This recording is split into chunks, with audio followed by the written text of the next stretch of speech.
Hello class 9th students. तो आप सभी अपने एग्जाम की प्रिपरेशन में लगे हुए हैं, अपना एग्जाम्स की तैयारी कर रहे हैं, तो टेस्ट भी आते रहते हैं। तो इन सब के साथ रहता है कि भाई हर चैप्टर से आने वाले प्रश्न कुछ एक्स्ट्रा मिल जाए तो हमारे लिए बहुत अच्छा। ठीक है, तो हम भी यही कोशिश कर रहे हैं। देखिए, आपने देखा ना कि हमारी जो किताब जो पुस्तक है कौन सी, क्षितिज, तो इसके हमने आपको बहुविकल्पीय हर एक अध्याय के कराए, लेकिन अब वर्णनात्मक प्रश्न भी तो हर एक अध्याय से आते हैं। तो अब हम वही करें, हर एक अध्याय के वर्णनात्मक प्रश्न भी लेकर आए। तो अभी तक आपने देखा कि हमने क्षितिज बुक के जो गद्य खंड है उस गद्य खंड के हमने सारे प्रश्न करा दिए आपको, यानी कि सभी चैप्टर के जो बहुविकल्पीय हैं और वर्णनात्मक है दोनों तरह के प्रश्न आपको करा दिए। आजकल हम कर रहे हैं अपने काव्य खंड के। तो काव्य खंड में भी देखिए हमने क्या कर लिया, हमने आपको अभी लास्ट जो चैप्टर कराया वो कैदी और कोकिला था, तो उसके भी हमने जितने बहुविकल्पीय प्रश्न थे वो पहले ही करा दिए थे और वर्णनात्मक प्रश्न भी कराए। तो इसी तरीके से आज हम लेकर आए हैं हमारे काव्यखंड का अगला अध्याय ग्रामश्री। तो ग्रामश्री के बहुविकल्पीय प्रश्न पहले ही करा चुकी हूँ और आज हम कराएंगे इसके वर्णनात्मक प्रश्न। करीबन 15 प्रश्न लेकर आए हैं, इनको देखिएगा और ध्यान से याद रखिएगा। जो मैं आंसर्स आपको देती हूँ वो काफी हद तक आपके सभी एग्जाम में अच्छे से आ सकते हैं। प्रश्न के स्वरूप बदलते रहते हैं, घुमा फिराकर प्रश्न पूछे जा सकते हैं। ठीक है, तो बहुत ध्यान से प्रश्नों को समझिए कि प्रश्न में क्या कहा जा रहा है, तो आप तुरंत ही रिलेट कर लेंगे, अरे इससे रिलेटेड आंसर तो हमने पढ़ा हुआ है, तो फट से आप लिख लोगे। ठीक है, तो चलिए देख लेते हैं आज का जो हमारा आप प्रश्न चैप्टर है ग्रामश्री, जिसे लिखा है सुमित्रानंदन पंत जी। ठीक है, तो इसमें हमारा पहला प्रश्न क्या है, ग्रामश्री कविता के आधार पर गांव के उस सौंदर्य का वर्णन कीजिए जिसके कारण वे जन मन को आकर्षित कर रहा है। यानी कि अब यहाँ पर क्वेश्चन क्या है, सुमित्रानंदन पंत ने जो गांव की पूरी सुंदरता को बताया है उसे आपको पूरा यहाँ लिख देना, क्योंकि पूरी सुंदरता सबको आकर्षित करी, चाहे प्राकृतिक वातावरण हो, कुछ भी, सभी कुछ है ना, खेत हो, खलियान हो, नदी हो, पेड़ हो, पौधे हो, सभी कुछ। गांव में पेड़ पौधे एवं फसलों के कारण चारों ओर हरियाली फैली। सर्दियों की गुलाबी धूप पाकर यह हरियाली खिल उठती है।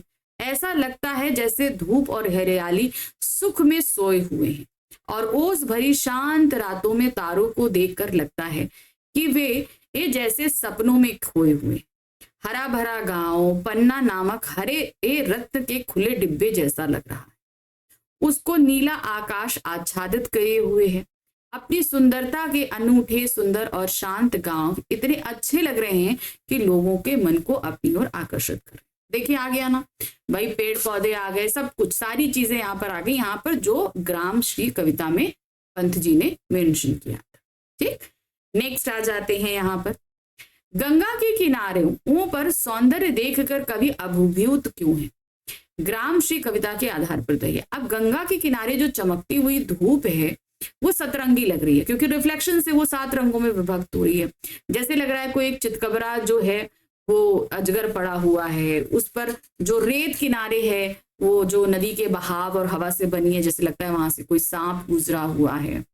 किनारे पर जो है वो तरबूजों की सबकी खेती हुई है, बहुत प्यारी लग रही है ना।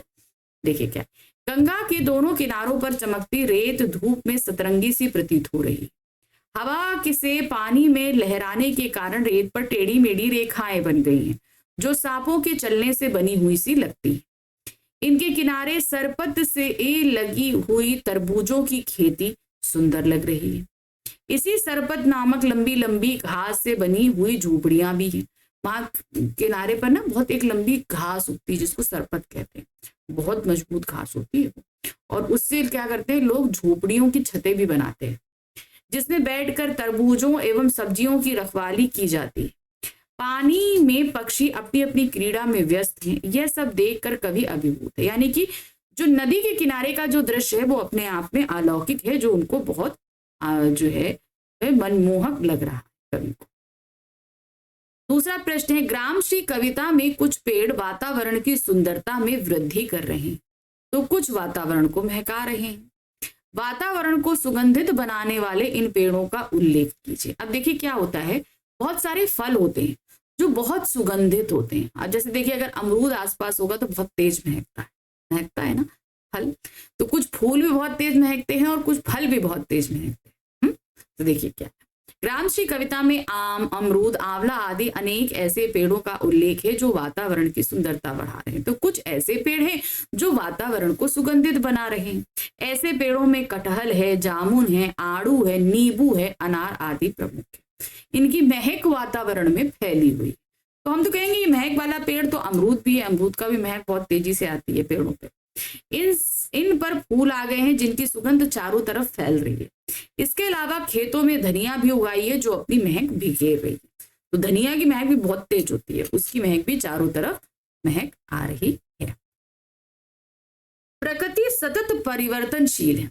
ग्रामश्री कविता में वर्णित आम, पीपल और ढाक के पेड़ों के आधार पर बताई। अब देखिए क्या है, इन ढाक के पेड़ों में जब ये ऋतु आती है वसंत ऋतु, तो इस पर बौर आ जाती है, आते ना आम के पेड़ों पर आते हैं, ढाक के जो पेड़ के पत्ते हैं वो झड़ने लगते हैं। तो ऋतु परिवर्तन के साथ ये सारी चीजें वहां पर होती। ग्रामश्री कविता में एक और दर्शाया गया है कि आम के पेड़ों पर अब सोने चांदी के रंग के बौर आ गए, तो कहीं वो पीले हैं तो कहीं सफेद हैं, इसलिए उन्हें सोने चांदी के साथ कंपेयर किया है कवि ने। इससे सारी डालियां मंजरियों की सी जड़ी हुई लग रही हैं। अब झाड़ियां मंजरी क्या होती है आपकी, सुनहरी सुनहरी सी, क्योंकि सब पे जो है वो बौर आए। दूसरी ओर पीपल और ढाक के पेड़ अपनी पुरानी पत्तियां गिराते जा रहे हैं। वसंत ऋतु में क्या करते हैं, वो अपने सारे पुरानी पत्तियों को गिरा देते हैं। पत्तियां गिरने से ठूठ जैसे दिखने वाले ये पेड़ सौंदर्यविहीन हो गए। जहां एक तरफ आम के पेड़ का सौंदर्य बढ़ गया है, वहीं पीपल और ढाक के पेड़ जो है वो पूरे सौंदर्यविहीन हो गए। उनके अंदर कोई सुंदरता के पत्ते ही नहीं बचे, तो ठूठ जैसे लग रहे हैं, खाली डंडे डंडे खड़े हैं। जबकि आम के पेड़ का सौंदर्य बढ़ गया है। इस तरह एक और सौंदर्य की सृष्टि हो रही है तो दूसरी ओर समाप्ति। इस तरह हम कह सकते हैं कि प्रकृति सतत परिवर्तनशील है, यानी कि वो चीजों को बदलती रहती है। कवि द्वारा हरियाली और तारों का किस तरह मानवीयकरण किया गया है, ग्रामश्री कविता के आधार पर बताइए। तो हरियाली का हंसना और जो तारों का जो है वो सोना, पलके झपकाना जो है वो इसके जरिए मानवीयकरण करते हैं। देखिए क्या है, हरियाली पर सर्दियों की धूप पड़ने से लग रहा है कि हरियाली हंस रही और धूप के साथ मिलकर सुखपूर्वक अलसाई सी सो रही है। शाम के समय ओस पड़ने से रात भीगी सी लग रही है। ऐसी रात में तारों को देखकर लगता है वे सपनों में खोए हुए, यानी कि नींद झपका रहे। भाई ठंड वाली रात कैसी होती है, हल्की सी अलसाई सी होती है, तो तारे भी जैसे लग रहा है वो सुस्ती में सोए हुए हैं। प्रश्न संख्या 6, कवि ने हरी थैली किसे कहा है और क्यों? हरी थैली किसे कहा है? मटर को, क्योंकि मटर के अंदर जो दाने हैं वो झलक रहे हैं, है ना। कवि ने शिमला मिर्च के पौधों पर आई बड़ी बड़ी मिर्चों को मिर्चों को कहा है, लेकिन उन्होंने तो मटर को भी कहा था, याद है ना, मटर को भी हरी थैली कहा था। वे मिर्चें गुच्छों के रूप में इन पौधों पर लटक रहे हैं। इन्हें देखकर लगता है कि बड़ी बड़ी हरी थैलियां लटक रही हैं। ठीक है, अमरूद, बेर और आंवला जैसे फल और उनके पेड़ कवि का मन क्यों लुभा रहे हैं? कच्चे हरे दिखाई देने वाले अमरूद अब पककर पीले हो गए और उन पर लाल लाल चित्तियां पड़ गई। अब लाल लाल चित्ती का मतलब क्या होता है कि भाई अमरूद मीठे हो गए। बेर में फल अब पककर सुनहरे और मीठे हो गए। आंवलों की डालियों पर छोटे छोटे आंवलों से जड़ी हुई दिखाई दे रही है, जैसे कि उनके ऊपर कोई रत्न जड़ दिया गया हो, इस तरीके से लग रहा है। इस कारण ये फल पेड़ के कवि के मन को लुभा रहे हैं, क्योंकि जब हम पेड़ फलों से लदे हुए पेड़ को देखते हैं ना, तो आप अपने आप में वो पेड़ बहुत खूबसूरत लगते हैं। तितलियों के उड़ने से वातावरण पर क्या प्रभाव पड़ रहा है, इस दृश्य को देखकर कवि अनूठी कल्पना कर रहा है। क्या अनूठी कल्पना कर रहा है? पेड़ पौधे एवं फसलों पर रंग बिरंगे फूल खिले हुए। अब फूल खिले हैं तो तितलियां तो आएंगी। ये फूल हवा के साथ झूम रहे हैं। तितलियां उड़ती फिरती एक फूल से दूसरे फूल पर आ जाती हैं। इससे वातावरण अत्यंत सुंदर बन गया है।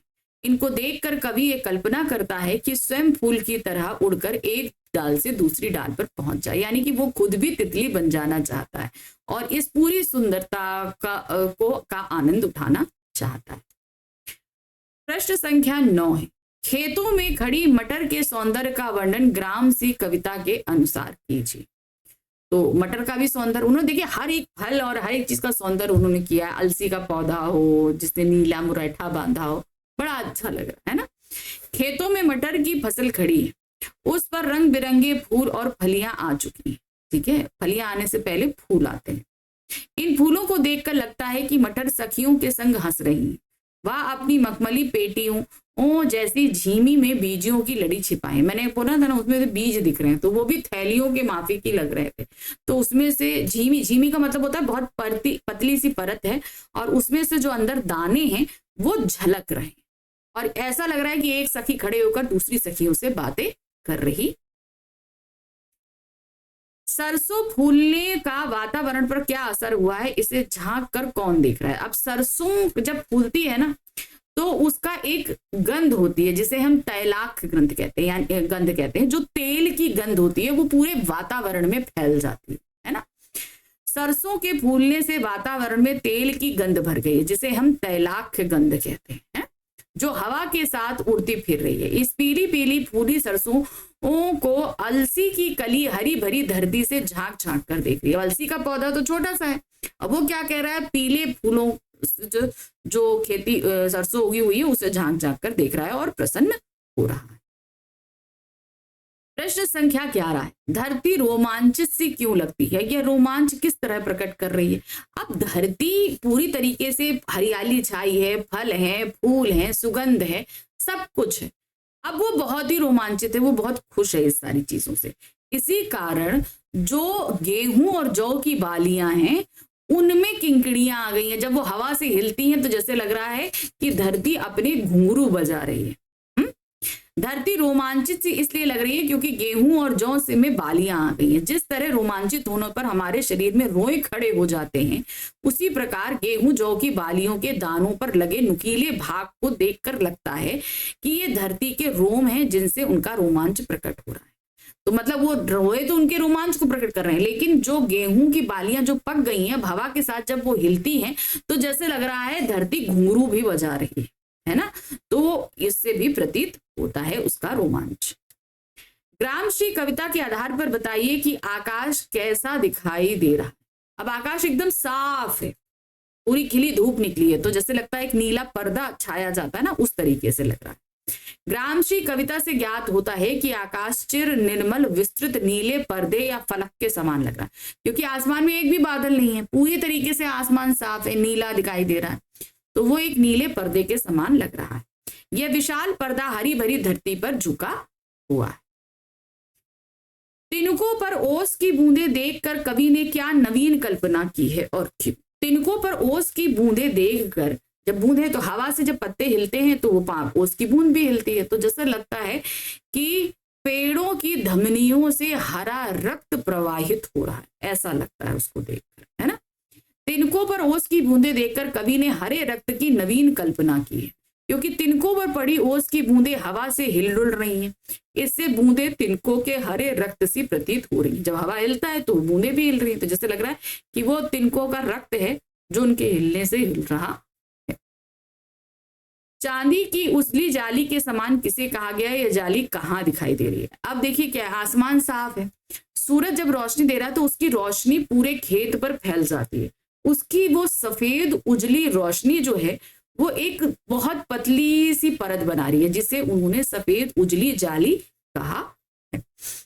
सूरज की सफेद किरणों की चांदी की उजली जाली के समान लग रहा है। यह जाली खेतों में दूर दूर तक फैली हरियाली से लिपटी हुई दिखाई दे रही है। तो भाई जो हरा खेत है ना, उसके ऊपर रोशनी एक लेयर टाइप की बना रही है। वो लेयर बहुत पतली है, जैसे लगता है कि एक परत सी है, तो वो उजली जाली सी प्रतीत हो रही। गांव को मरकत डिब्बे सा खुला क्यों कहा गया। मरकत का डिब्बा क्या होता है, मरकत जो है वो हरे रंग का जो है नग होता है, ठीक है, पन्ना जिसे कहते हैं।